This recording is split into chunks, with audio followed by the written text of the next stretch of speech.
Olá pessoal, tudo bem? Que hoje seja o primeiro dos melhores dias da sua vida.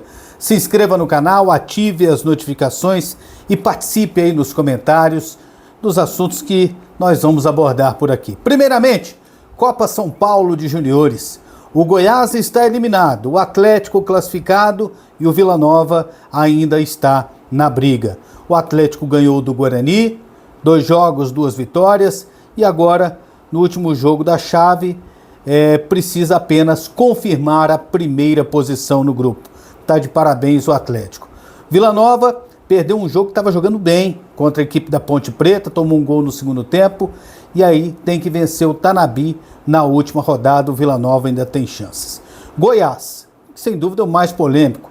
No ano passado foi semifinalista e como nesse ano não passa nem da primeira fase. E o que aconteceu? Aconteceu o seguinte: muitos jogadores, 6 estão integrados ao time profissional. Teve jogador que estourou idade, teve jogador que saiu do clube. Então, em relação àquela base do ano passado que chegou na semifinal, muita coisa mudou na equipe do Goiás. E aí, isso é justificativa?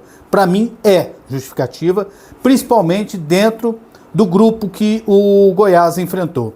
Até o Eduardo Pinheiro foi no Twitter e colocou essas justificativas, mas, por exemplo, começou dizendo que foi uma vergonha. Se foi vergonha, não tem justificativa. Se teve justificativa, não foi uma vergonha. Faz parte, é do mundo do futebol. Agora, isso tudo só vai se justificar se jogadores que estão integrados nesse momento ao elenco profissional forem aproveitados, pelo menos, nos primeiros jogos do Campeonato Goiano. Porque se não der oportunidade para eles, não terá valido a pena esse sacrifício de desfalcar o Goiás na Copinha para ajudar a equipe profissional. Se chegar no dia 18, o senhor Zé Ricardo, com a escalação, se olhar lá e não ver os meninos, então a crítica ela vai ter que acontecer. Mas eu espero que esses meninos sejam aproveitados, pelo menos tenham oportunidade para a gente saber se tem condições ou não de ajudar a equipe do Goiás nessa temporada. Vamos lá. Outro assunto. Dorival Júnior, novo técnico da seleção brasileira.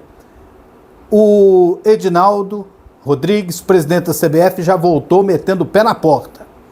Já chegou e já tomou as atitudes que tinha que tomar. Primeiro, demitiu o Fernando Diniz.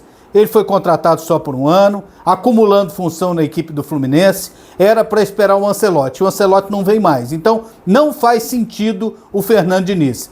E estender o contrato dele, tirar ele da equipe do Fluminense, faria muito menos sentido em virtude dos jogos ruins que ele comandou na seleção brasileira. Ele é bom técnico de clube, viu, gente? Mas de seleção, o sistema dele de jogo, para uma seleção se encontrando 5 vezes por ano, treinando 2, 3 vezes antes de cada jogo, essa seleção ia pegar o sistema dele de jogo em 2030. Então, para a seleção, eu considero que o Fernando Diniz não estava preparado. Ele tinha que ter algum plano B para que gradativamente, tendo resultado e tendo um padrão de jogo satisfatório, ele fosse pegando o esquema dele de jogo. Mas ele tentou aplicar tudo desde o início e não deu certo. Em 6 jogos, foram 3 derrotas e a seleção brasileira está atrás da Venezuela na classificação das eliminatórias. E o Dorival? Dorival é um baita de um treinador. Ganhou as 2 últimas Copas do Brasil. Ganhou a Libertadores no ano retrasado pela equipe do Flamengo.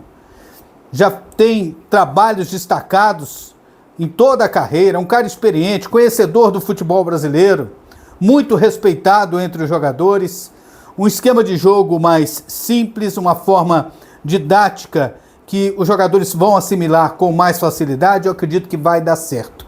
Então agiu bem a CBF ao contratar o técnico Dorival Júnior. Agora, outro assunto, que chama atenção nesta segunda-feira foi que no domingo à noite 7, a gente teve a perda de uma das figuras mais importantes da história do futebol goiano. O Ney Fernandes faleceu aos 90 anos de idade. Para quem não o conhece, e é bom a gente sempre lembrar para a gente manter a memória do futebol goiano viva, para que as pessoas conheçam os personagens que fizeram parte da construção do nosso futebol. E o Ney Fernandes é um deles. Ney Fernandes chegou no futebol goiano no início da década de 60. E na época era amador. Não tinha contrato profissional, não tinha salário. Era tudo na informalidade. E aí, em 62 ele vai para o Goiás para implantar a profissionalização e no mesmo ano também ele ajuda a Federação Goiana de Futebol a implantar o futebol goiano. O profissionalismo no futebol goiano. Contrato, transferência, todos esses detalhes que não tinham, né?